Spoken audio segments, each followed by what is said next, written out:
My name is Valerie. I am 64 years old, and my occupation is a retired head nurse. The icy rain soaked right through my thin coat as I dragged my heavy suitcase down the long paved driveway. I forced myself to stop and turn back one last time, hoping to see a shred of regret. Instead, the heavy oak door slammed shut with a violent thud that echoed in my chest. My own son, Trevon, had just locked me out of the very house I helped him buy. Standing on the grand porch, perfectly sheltered from the storm, was his brother-in-law Brad, flashing a wicked and arrogant smirk as he watched me shiver. They stood up there in the warmth, looking down at me like I was nothing but a piece of trash they had finally managed to take to the curb. They honestly believed that tossing an old black woman out into the freezing night was the end of the story. What those foolish men did not realize was that as I walked away with nothing but a single bag, I was taking with me the only financial key that kept their perfect and luxurious lives from completely collapsing. For 35 years, I worked brutal and bone-tiring night shifts at the city hospital. After my husband passed away unexpectedly, it was just Trevon and me against a hard world. I picked up extra shifts, managed chaotic and understaffed medical wards, and survived on nothing but coffee and 3 hours of sleep, just to make sure my boy had every opportunity I never did. My love for him was absolute and unconditional, but it was also blinding. It blinded me to the selfish and weak man he was slowly becoming. When Trevon married Sarah, a sweet-talking white woman from a supposedly affluent family, he was desperate to impress her people. He wanted to look like he truly belonged in their wealthy world. So I did what any devoted mother would do for her only child. I drained my entire retirement savings. Every single penny of the funds I had built over decades of standing on my aching feet went straight into the massive down payment for their sprawling luxury suburban mansion. I just wanted my son to stand tall and proud, to never feel less than anyone else in that family. But that massive house brought Sarah's family into my daily life, specifically her older brother Brad. Brad was a slick and arrogant man who wore flashy suits and looked down his nose at me from the very moment we were introduced. He made sure I knew my place in his mind, often treating me more like the hired help, rather than the woman who literally financed the roof over his head. Trevon, incredibly desperate for white-collar approval, started worshipping the ground Brad walked on.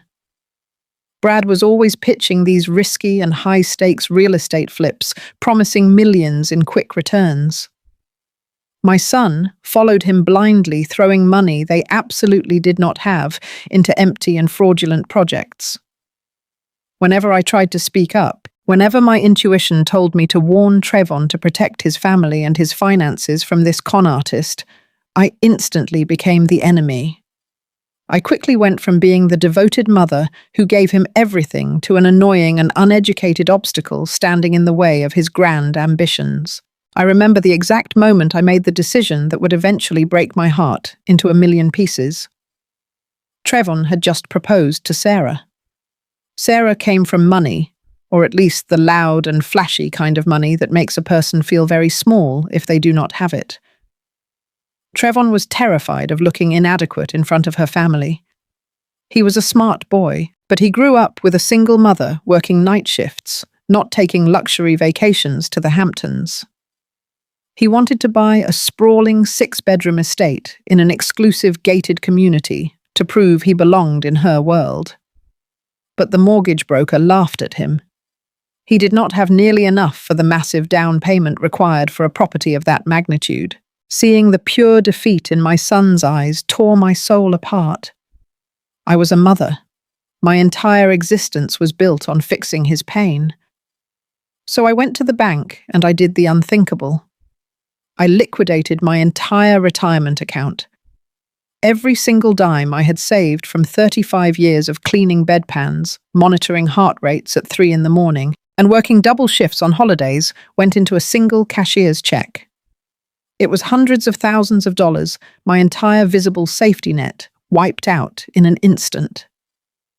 I handed that check to Trevon, so he could put the down payment on that massive house. I told myself it was an investment in his future, a solid foundation for the grandchildren I dreamed of holding. When the real estate agent handed him the keys, he hugged me so tight and told me I was the absolute best mother in the world. I believed him. I really believed that my ultimate sacrifice had secured my permanent place in his heart and his home. But that grand house was not a foundation at all. It was a beautifully painted trap. Opening the door to that mansion meant inviting the very people who would eventually try to completely destroy me. Sarah was beautiful in that perfectly polished and heavily financed way, but her sweetness was entirely hollow. She would smile at me and say thank you for helping with the house, but her eyes constantly judged my sensible nursing shoes and my discount store cardigans. She made sure I felt like an unwanted guest in the very home I paid for. But Sarah was absolutely nothing compared to her older brother, Brad. Brad was the golden boy of their family, a smooth-talking, flashy man who wore custom-tailored suits and drove European sports cars he probably could not afford.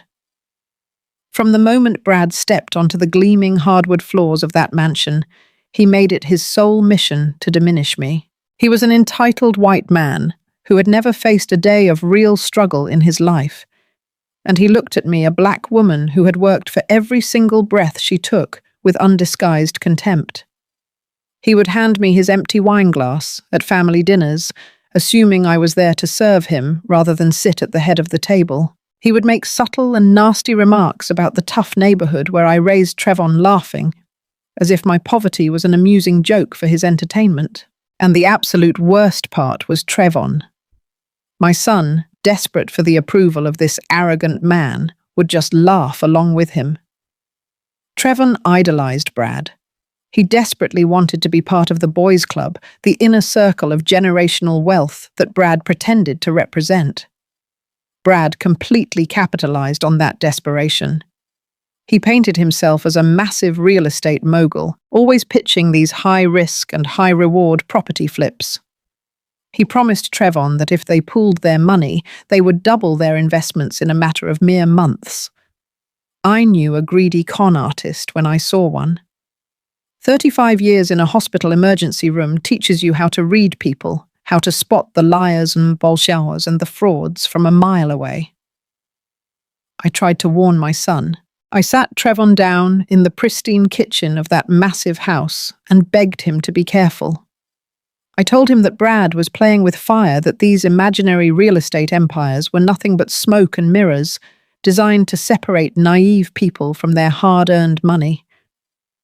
I reminded Trevon that he was already drowning in the heavy mortgage of a house he could barely afford to heat and cool, but my warnings only ignited his ungrateful anger. Trevon accused me of not understanding how real business worked. He told me I had a poor person's mentality, that I was stuck in a world of hourly wages and small dreams. Brad and Sarah gladly fueled that fire. They whispered in his ear that I was holding him back, that I was jealous of his success and their upper-class lifestyle. Every time I voiced my concerns, the tension in the house thickened like a storm cloud. I was no longer the devoted mother who gave him the world. To Sarah and Brad, I was an uneducated and loud nuisance. To my own son, I became the ultimate enemy, a nagging obstacle standing directly in the path of his grand illusions of wealth. I was walking on eggshells in a house built entirely on my own crushed dreams, watching helplessly as my son surrendered his mind and his future to a family that despised the very ground I walked on. It started with a slow and agonizing fade into the background of my own life. I used to be the heartbeat of our family, the woman who commanded respect on the hospital floor and brought warmth to our dinner table.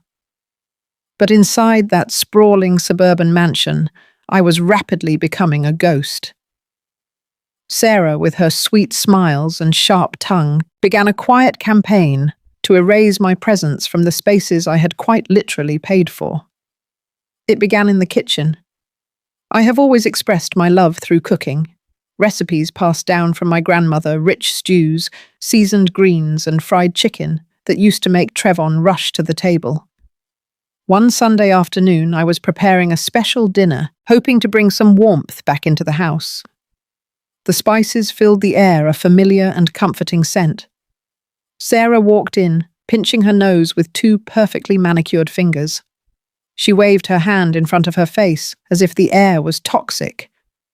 "Valerie," she said with a tight and strained smile, "could you please open all the windows? That heavy, greasy smell is seeping into the upholstery. Brad is bringing some very important investors over later, and we really cannot have the house smelling like a cheap diner." The disrespect stung like a physical blow. A cheap diner. She was talking about the cultural food my son grew up eating, the very food that nourished him while I worked myself to the bone. I looked over at Trevon, who was sitting at the kitchen island nursing a cup of coffee. I waited for him to defend me, to remind his wife that this was my home too, and that my cooking was a blessing. Instead, my son, the boy I gave my youth to, simply kept his eyes glued to his coffee mug. He cleared his throat and muttered that Sarah was right, that they had an image to maintain for Brad and his high-class friends. I stood there holding a wooden spoon, feeling a deep and hollow ache in my chest. But the humiliation did not stop at my cooking. As the weeks dragged on, their demands became more brazen. Brad practically lived at the house, hosting lavish gatherings with loud, arrogant men in expensive suits. Whenever they arrived, Sarah would pull me aside and gently suggest that it would be best if I stayed upstairs in my room. She claimed my presence might make their wealthy guests uncomfortable, framing it as a favor to Trevon's networking efforts. I was banished to my bedroom, forced to eat my dinner on a small tray, while the echo of clinking glasses and Brad's booming, obnoxious laughter drifted up the stairs. Brad was a man who thrived on making others feel small. Whenever we were forced to occupy the same room, he would make snide remarks about my background. He would loudly praise Trevon for elevating himself out of the mud, speaking about my working-class neighborhood as if it were a disease my son had miraculously survived. And Trevon just nodded along, absorbing every insult against his own mother as if it were brilliant business advice. I was a prisoner in a mansion bought with my own blood, sweat, and tears. I spent those evenings sitting on the edge of my bed, staring at the walls, wondering where I had gone wrong. How had I raised a son who would allow his mother to be treated like a dirty secret, hidden away in the attic? Trevon completely abandoned his role as my son, morphing into a silent accomplice to their cruelty. He walked past me in the hallways without a word, avoiding my eyes because looking at me meant facing his own cowardice. I endured it in silence, swallowing my pride day after day, falsely believing that my patience would eventually bring my son back to his senses. I thought love meant enduring the pain. I was so incredibly wrong. The devastating truth hit me on a quiet Tuesday morning. Sarah and Trevon had gone to a so-called investment brunch with Brad, leaving me alone in the house. I was dusting the furniture in the den, a room Trevon used as his home office. As I reached over his large oak desk to wipe down a picture frame, a thick stack of manila folders caught my eye. They were carelessly tossed aside, left open for anyone to see. Normally, I would never invade my son's privacy. I raised him to respect boundaries, and I practiced what I preached. But a bright red sticky note attached to the top document bore Brad's handwriting, and my maternal instinct screamed at me to look closer. I set my dusting cloth down and picked up the papers. My hands instantly grew cold. It was an application for a massive second mortgage on the house. The numbers jumped off the page and slapped me straight across the face. $300,000. Trevon was attempting to leverage the equity of the home, the very equity I had created with my life savings, to pull out $300,000 in cash. I flipped to the next page, my breathing growing shallow. The destination for the funds was clearly listed. It was a direct transfer to a limited liability company entirely owned and operated by Brad. My son was risking the roof over our heads to fund another one of Brad's imaginary fraudulent real estate schemes. The sheer stupidity of the financial risk was astounding. The interest rates were predatory, structured in a way that would guarantee a default within months if the magical returns did not materialize. But the financial betrayal was only the first layer of the nightmare. As I sifted deeper into the pile looking for some logical explanation, my fingers brushed against a glossy, brightly colored brochure. The cover featured a stock photo of an elderly woman staring blankly out a window. I pulled it out, and the air completely left my lungs. It was an informational packet for a state-run, low-income nursing facility located 3 towns over. This was not a place where people went to live out their golden years in comfort. This was a notoriously underfunded, depressing institution where families dumped their elderly relatives when they no longer wanted to deal with them. Attached to the brochure was a series of printed emails between Sarah, Brad, and Trevon. I read the words, and every single syllable felt like a knife twisting directly into my heart. Brad had written that the house felt too crowded and that they needed more space for entertaining investors. He explicitly suggested moving me to the state facility. Trevon had replied, asking if the state would cover the costs so they would not have to spend any of their own money. Sarah chimed in, excitedly attaching a floor plan of our current house. She had taken a red marker and crossed out my name on my bedroom. Above it, in bold, cheerful letters, she had written Brad's Entertainment Lounge. They were planning to discard me like a broken piece of furniture. They wanted to lock me away in a miserable, lonely room surrounded by strangers, just so Brad could have a space to drink whiskey and play pool. I had spent 35 years of my life caring for the sick, the dying, and the forgotten. I knew exactly what those state-run facilities smelled like. I knew the loneliness that echoed in those hallways. My own son, the boy whose fevers I had nursed, whose education I had funded, was actively planning to throw me into that misery so he could impress a white con artist. I stood in the middle of his office, gripping the papers so tightly my knuckles turned white.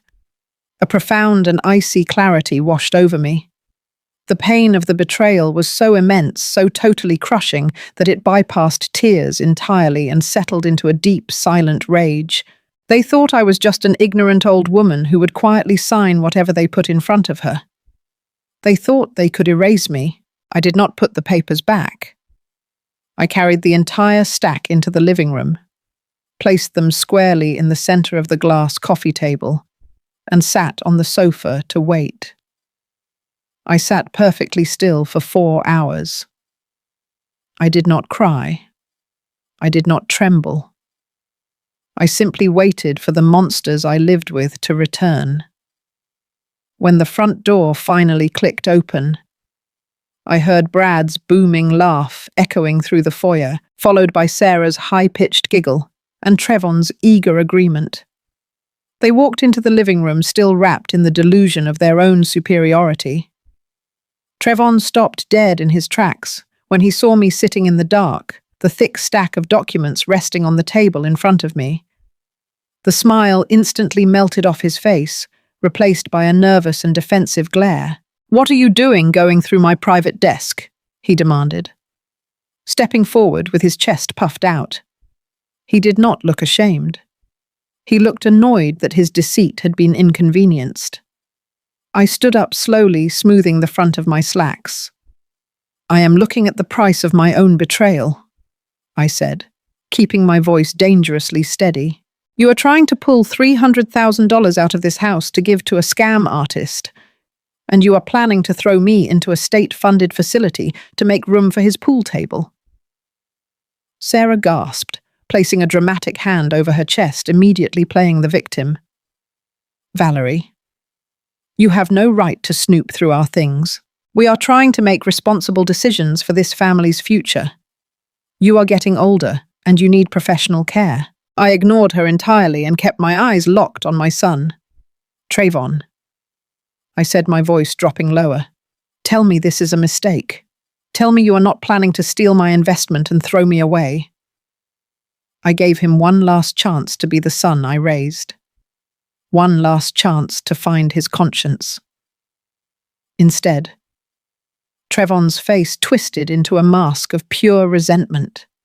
He threw his hands up in the air and exploded. You know what? Yes. Yes, we are doing it. I am tired of sneaking around in my own home. You are a burden, Mum. You are constantly judging my business decisions, constantly making Sarah uncomfortable and constantly holding me back. Brad stepped up beside Trevon, crossing his arms with a smug, victorious grin. Let us be honest, Valerie, Brad sneered. You simply do not fit in here anymore. Trevon is moving up in the world, and you are anchoring him to a past he is trying to escape. You should be grateful we are finding a place for you at all. I looked at the three of them. A cowardly son, a manipulative wife, and a greedy parasite. Trevon took a step closer to me, pointing a finger toward the front door. I am done dealing with your guilt trips and your outdated mentality. Move out. You need to pack your things and get out of my house. This is my house now, and I do not want to see you anymore. The words hung in the air, heavy and final. My own flesh and blood had just told me he never wanted to see me again. He believed he held all the power. He believed that because his name was on the deed alongside mine, he could simply command me to vanish into the night. Sarah smiled, a wicked and satisfied curve of her lips, leaning her head on Brad's shoulder. They thought they had won. They thought they had finally broken the old black woman. I looked at Trevon one last time, feeling the final remaining thread of my maternal devotion snap completely. I did not scream. I did not beg for his love. I just nodded my head once, a slow and deliberate movement. I will pack my things, I said softly, and I will leave you to exactly the life you deserve. I turned my back on them and walked up the stairs with absolute dignity. They thought I was retreating in defeat. What they did not know was that they had just given me the ultimate permission to destroy them. I walked up the grand staircase of that sprawling mansion for the very last time, my back straight and my head held high. I did not shed a single tear. I did not scream, and I certainly did not beg. 35 years as a head nurse, working the chaotic night shift, had taught me how to compartmentalize pain and function with absolute chilling clarity in the middle of a crisis. I went into the bedroom that Sarah had already mentally designated as Brad's new entertainment lounge and pulled my sturdy leather suitcase from the closet. I packed only what was truly mine: sensible clothes, comfortable shoes, and the framed photographs of my late husband. I left behind everything they had ever gifted me, which, truthfully, amounted to nothing more than cheap lotions and meaningless trinkets meant to pacify me. Downstairs, I could hear the faint clinking of glasses. They were already toasting to my departure. They honestly believed they had broken a tired, uneducated old black woman. They thought they had successfully bullied me into submission. But as I zipped my suitcase shut, a quiet, dangerous calm washed over me. Trevon, blinded by his desperate need to fit into Sarah's pretentious white family, had completely forgotten who actually held the financial reins of his entire existence. He truly believed his bloated, exaggerated income had secured the mortgage for this multi-million-dollar estate. He thought the bank looked at his flashy suits and Brad's empty promises and handed over the keys. He was painfully mistaken. The only reason the bank had ever approved that massive loan was because I was the primary co-signer. I was the silent, invisible pillar holding up the entire structure of their fake, wealthy lifestyle. But it went even deeper than a simple signature on a loan application. The mortgage was directly linked to a heavily guarded, ironclad trust fund that I exclusively controlled. They thought I was walking out the door with nothing but the clothes on my back. A vulnerable woman banished to the freezing rain. They had absolutely no idea that by forcing me out, they were forcing the foundation of their entire financial world to walk out right along with me. I grabbed the handle of my suitcase and made my way back down the sweeping staircase. Brad was leaning against the mahogany front door frame, twirling a set of keys around his finger with a smirk that made my stomach turn. Sarah stood behind him, pretending to look sympathetic, while her eyes gleamed with raw greed. Trevon could not even muster the courage to look me in the eye. He stared fixedly at the expensive hardwood floor, a coward hiding behind his wife's ambitious family. I walked right past them, the wheels of my suitcase gliding silently over the expensive rugs. I did not say a word as I stepped out into the freezing, driving rain. I heard the heavy door slam shut behind me, the sound of a definitive end. I pulled my thin coat tighter around my shoulders, but the cold did not bother me at all. As I walked down the long paved driveway toward the waiting cab, I felt a deep, radiating warmth blooming in my chest. The icy droplets hit my face, but they felt like a baptism washing away years of misplaced guilt and maternal sacrifice. I settled into the back seat of the taxi, gave the driver an address they knew absolutely nothing about, and watched the grand illuminated windows of the mansion fade into the distance. They were popping champagne, celebrating their grand victory, completely oblivious to the fact that the ground beneath their feet had just turned to quicksand. I leaned back against the worn upholstery of the cab and finally allowed myself a small, genuinely satisfied smile. The cab drove away from the sprawling, fake suburban utopia and headed straight toward the glittering heart of the city's financial district. The driver pulled up to a towering, ultra-exclusive high-rise building that boasted private security and sweeping views of the downtown skyline.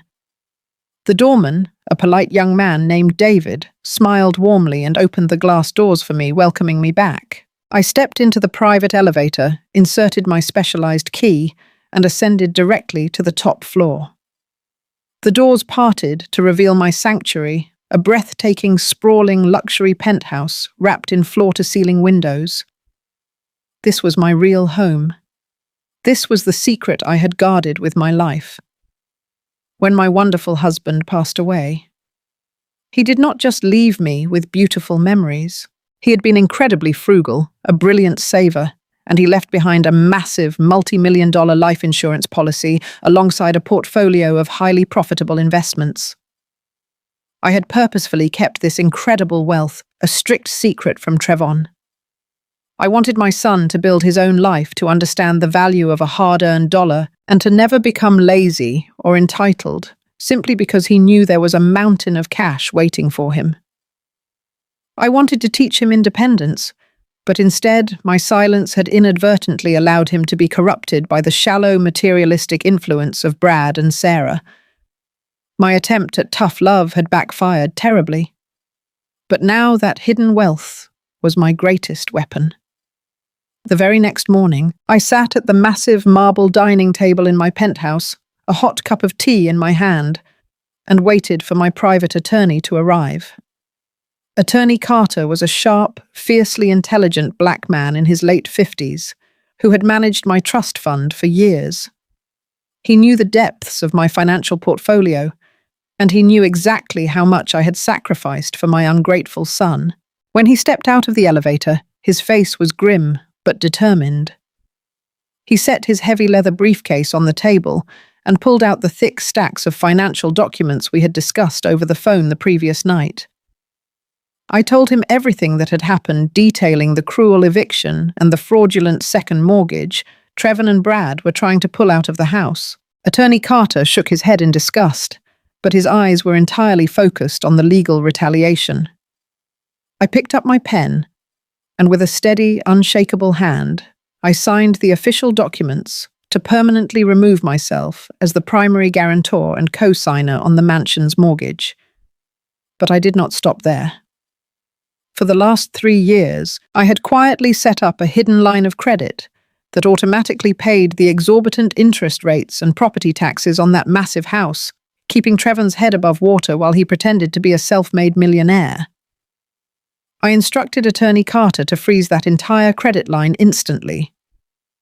I ordered the immediate cessation of all automated transfers, all safety nets, and all financial backing tied to my name. I watched Attorney Carter stamp and seal the paperwork, making my financial withdrawal absolute and legally binding. The satisfying thud of his notary stamp was the sound of justice being set into motion. By removing my name, I was triggering an automatic financial review at the bank. I was ripping away the massive trust fund that served as the collateral for their entire lifestyle. I poured Attorney Carter a cup of tea, feeling the heavy burden of motherhood finally lift from my tired shoulders. For 35 years, I had bled myself dry to protect my son from the harsh realities of the world. Now I was forcefully reintroducing him to those realities. I stood by the grand windows of my penthouse, looking out over the sprawling city below, knowing that my silent administrative counterattack was about to strike them with the force of a Category 5 hurricane. The beauty of the modern banking system is its cold, unforgiving efficiency. It does not care about your flashy suits, your arrogant smirks, or the prestigious country club your brother-in-law belongs to. It only cares about the numbers, and the moment my name was officially severed from that mortgage, the numbers for Trevon and Brad stopped making any sense at all. Within 48 hours of Attorney Carter filing the paperwork, the bank's automated risk management algorithms flagged the mansion's account. Because I was no longer the deep-pocketed guarantor backing the loan, the bank immediately ran a comprehensive audit on Trevon's independent financial standing to see if he could maintain the mortgage on his own. What the auditors found was a spectacular disaster. Without my pristine credit and my massive trust fund artificially inflating their portfolio, Trevon and Brad's supposed wealth was exposed as a complete fabrication. The bank quickly discovered that the income statements Trevon had submitted to secure the second mortgage were wildly exaggerated, bordering on outright criminal income fraud. Brad had convinced my son to falsify tax returns and inflate the projected earnings of their imaginary real estate flips. It was a house of cards built on deceit, and the bank audit was the heavy gust of wind that brought it all crashing down. Because of the fraudulent information and the sudden withdrawal of the primary co-signer, the bank immediately invoked a breach of contract clause hidden deep within the fine print of the original mortgage agreement. The penalty interest rates skyrocketed overnight, transforming their monthly payment from a difficult struggle into an absolute mathematical impossibility. The bank completely froze the processing of the $300,000 second mortgage, cutting off the vital cash flow Brad so desperately needed for his shady investments. Then the banking executives moved with ruthless speed. They issued an immediate demand for the full repayment of the outstanding loan balance, a sum Trevon could not dream of producing in 100 lifetimes. The gears of foreclosure began to turn relentlessly, printing out official notices of default that were destined for the mansion's mailbox. While the financial Grim Reaper was quietly sharpening his scythe in the bank's corporate offices, my son and his toxic new family were busy celebrating their imaginary triumph. Through mutual acquaintances in their affluent neighborhood, I heard that Brad had thrown a massive catered victory party at the mansion the very weekend after they kicked me out. They hired bartenders, bought imported caviar, and popped expensive bottles of champagne in the living room I had paid for. I could easily picture Sarah laughing, showing off the space she had stolen from me, boasting to her wealthy friends about how they had finally cleared out the dead weight. They were living in a beautiful, intoxicating delusion, completely unaware that they were dancing on the deck of a sinking ship. They thought they had secured their luxurious future by discarding a vulnerable old black woman. They had absolutely no idea that their entire world had already been legally and financially condemned. I sat peacefully on my velvet sofa, drinking herbal tea and watching the city lights twinkle in the distance. I did not feel an ounce of pity for them. I did not feel any lingering maternal guilt. I had tried to save Trevon from Brad's deceptive grasp, and in return, he chose to throw me out into the freezing rain. He wanted to play the game of high-stakes wealth and ruthlessness, and now he was about to learn what happens when you anger the woman who actually owns the board. The foreclosure notices were already in the mail, quietly making their way to that grand oak door. The trap had not just snapped shut, it had locked permanently, and there was absolutely nothing they could do to stop the devastating financial avalanche that was about to wipe them off the map entirely. 3 months passed. Those 90 days were the most peaceful and profoundly healing days of my entire adult life. I woke up when my body wanted to sipping expensive herbal tea while looking out over the city skyline from my penthouse window. My back no longer ached, and my heart, though deeply scarred, was finally quiet. I did not check my phone waiting for a text from an ungrateful child. I did not wonder if I was cooking the right food to please a hostile daughter-in-law or wearing the right clothes to avoid being an embarrassment.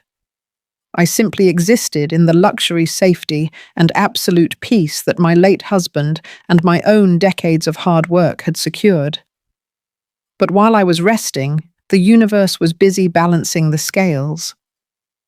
You see, when you build a house on lies, stolen money, and disrespect, it is only a matter of time before the foundation crumbles.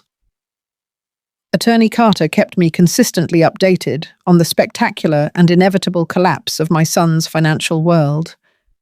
It happened exactly as my intuition knew it would. Brad, the arrogant mastermind, who thought he was smarter than everyone else, turned out to be nothing more than a cheap, desperate grifter. Once the bank froze, the $300,000 second mortgage, his fragile house of cards, collapsed. His imaginary real estate empire was crashing, and his very angry investors were demanding their returns. So, like the coward he truly was, Brad emptied the remaining joint accounts he shared with my son, packed a bag, and vanished into thin air. He left no forwarding address, no explanation, and absolutely no money.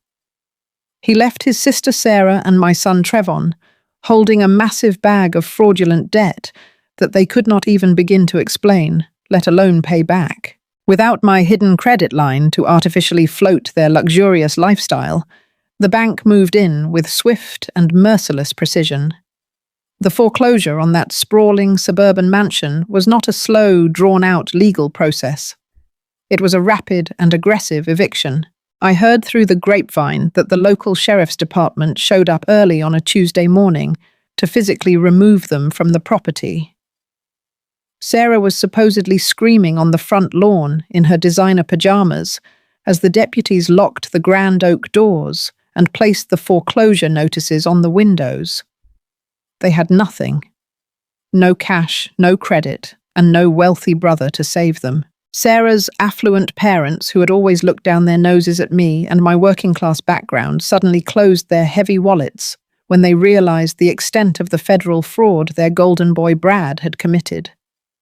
They completely refused to let Trevon and Sarah move in, claiming the legal liability was simply too great for their social standing. My son was entirely homeless, stripped of his fake prestige and his financed luxury cars, reduced to sleeping on a friend's lumpy basement couch, while Sarah packed her designer bags and went to stay with a distant cousin. It took Trevon exactly 3 months to hit absolute rock bottom. It took him 3 months to swallow his pride and remember the mother he had thrown out into the freezing rain. He spent weeks obsessively calling my old phone number, the one I had permanently disconnected the very day I left. He harassed my former hospital colleagues, desperately begging them for any information on my whereabouts. Finally, he managed to track down Attorney Carter's office. After making a humiliating and tearful scene in the lobby, he somehow manipulated a junior clerk into confirming the address of my residential high-rise. It was a bitterly cold and windy evening when my penthouse intercom finally buzzed. The concierge downstairs sounded hesitant, explaining that a frantic and disheveled man, claiming to be my son, was begging to come up. I stood in front of the security monitor and looked at the digital screen. Trevon, was completely unrecognizable. The arrogant, slick corporate manager who used to sneer at me was entirely gone. In his place stood a broken, desperate man with unkempt hair, wearing a wrinkled jacket shivering in the lavish lobby. He looked exactly like the terrified little boy I used to comfort when the world got too heavy, but I was no longer that mother. I buzzed the concierge and gave the authorization to send him up to my floor. I stood perfectly still as the private elevator hummed ascending the tower. When the heavy metal doors parted, Trevon practically stumbled into my private foyer. He stopped dead in his tracks, his bloodshot eyes widening as he took in the sheer wealth and magnitude of my surroundings. The gleaming marble floors, the modern art, the sweeping panoramic views of the city lights.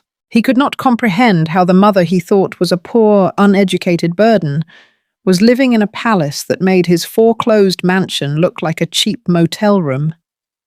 The shock buckled his knees, and he dropped to the floor right there on my expensive runner rug. The tears started flowing instantly, thick, loud, and pathetic. "Mom," he sobbed, his voice cracking as he reached out his trembling hands toward me. "Mum, please, you have to help me." Brad took everything. He stole the money and ran. The bank took the house Sarah left me, and I have absolutely nothing. I am sleeping on a floor, Mum. Please, I know I was wrong. I was so blind and stupid. I need a place to stay. You are my mother. You are the only family I have left in this world. I did not rush forward to catch his tears. I did not bend down to wrap my arms around his shaking shoulders. I stood tall and unbothered, dressed in a sweeping silk robe and a heavy cashmere cardigan. My hair was perfectly styled. My skin was glowing, and my posture radiated the quiet, terrifying power of a black woman who had survived the absolute worst and emerged utterly victorious. I looked down at the man kneeling on my marble floor, and I felt absolutely nothing. No anger, no sorrow, just a profound and icy indifference. I did not raise my voice, and I certainly did not curse at him. Yelling is for people who have lost control, and I had never been more in control of my life than in this very moment. I slowly turned and walked over to the sleek console table near the doorway. I picked up a thick, heavy legal portfolio bound in a dark leather cover. I walked back over to where Trevon was weeping and tossed the heavy folder directly at his feet. The portfolio hit the marble floor with a loud, authoritative smack, sliding right up to his knees. Trevon stopped crying for a fraction of a second, staring down at the documents in utter confusion. He wiped his nose with the back of his sleeve and slowly reached down to open the folder. I watched the remaining colour drain completely from his face as his eyes scanned the top page. "What is this?" he whispered, his hands beginning to shake so violently that the papers rattled against each other. "This is the deed to my house. This is the foreclosure paperwork." I looked down at him, my expression carved from stone. Read the name of the primary lien holder, Trevon. I commanded, my voice smooth and chillingly calm. Read the name of the corporate entity that purchased your distressed debt from the bank at a fraction of the cost. Trevon's eyes darted across the legal jargon until they locked onto the highlighted section. His breath hitched in his throat. He looked up at me, his face twisted in a mask of pure, unadulterated horror. "You," he gasped, choking on the word. "You bought the debt. You own the foreclosure." "That is exactly right," I said, crossing my arms over my chest. When the bank initiated the foreclosure, they looked to offload the bad debt immediately. Attorney Carter made sure my trust fund was the very first in line to purchase it. I own the debt, Trevon. I own the eviction. I own the miserable failure you created when you chose a white con artist over the mother who bled for you. You thought you were throwing me out of your house, but it was never your house to begin with. You were just living in a fragile fantasy funded entirely by my sacrifice. Trevon scrambled to his feet, clutching the folder to his chest like a lifeline. He was hyperventilating his mind, entirely unable to process the magnitude of the trap he had walked into. "Mom, please," he begged, his voice rising to a frantic and hysterical pitch. "If you own the debt, you can forgive it. You can give me the house back. You have millions, Mom. You are rich. You can save me. You can fix all of this right now. Please, I am your son." I tilted my head, looking at him as if he were a complete stranger, asking for directions on the street. "You lost the right to call yourself my son. The night you stood on that porch with Brad and smiled while I walked out into the freezing rain," I said, my tone completely devoid of emotion. "You told me I was an uneducated burden. You planned to lock me away in a miserable state facility so your brother-in-law could have a game room. You told me to leave and never come back." Trevon reached out, trying to grab my hand, but I took a deliberate step backward, putting an invisible, insurmountable wall between us. "I am not the woman who wiped your tears when you fell off your bike." I continued, my words landing like heavy final blows.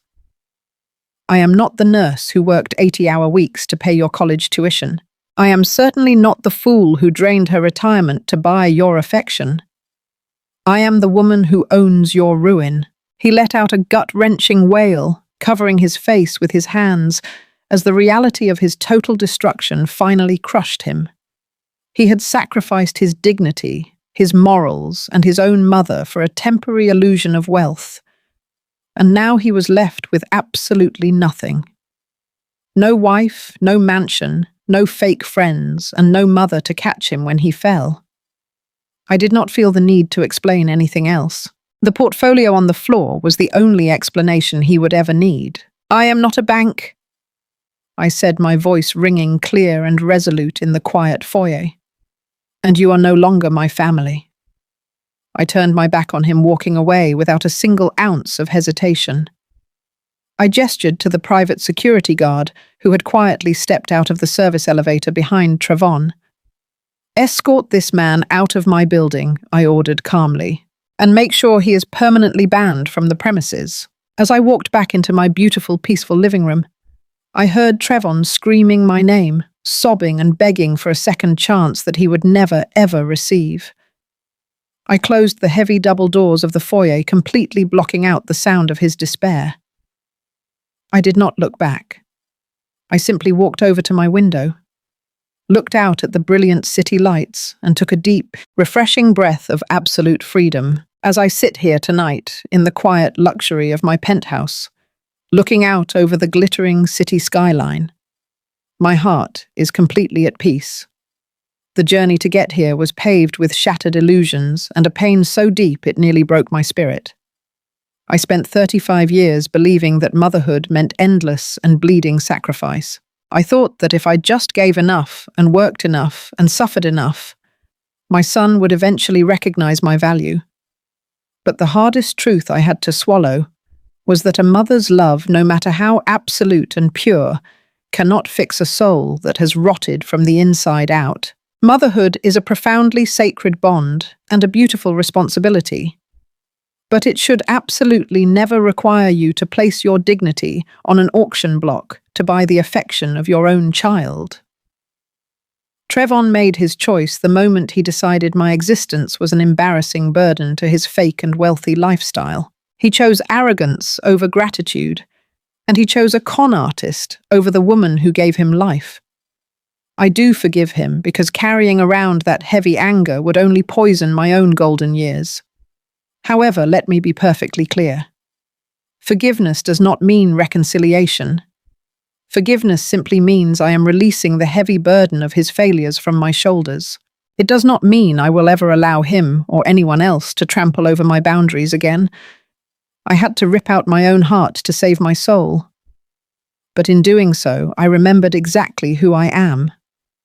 I am a strong and independent Black woman who survived a lifetime of hardships, and I absolutely refuse to let my own flesh and blood reduce me to a discarded stepping stone. My beautiful sisters, listening out there, please hear my voice and take my lesson to heart.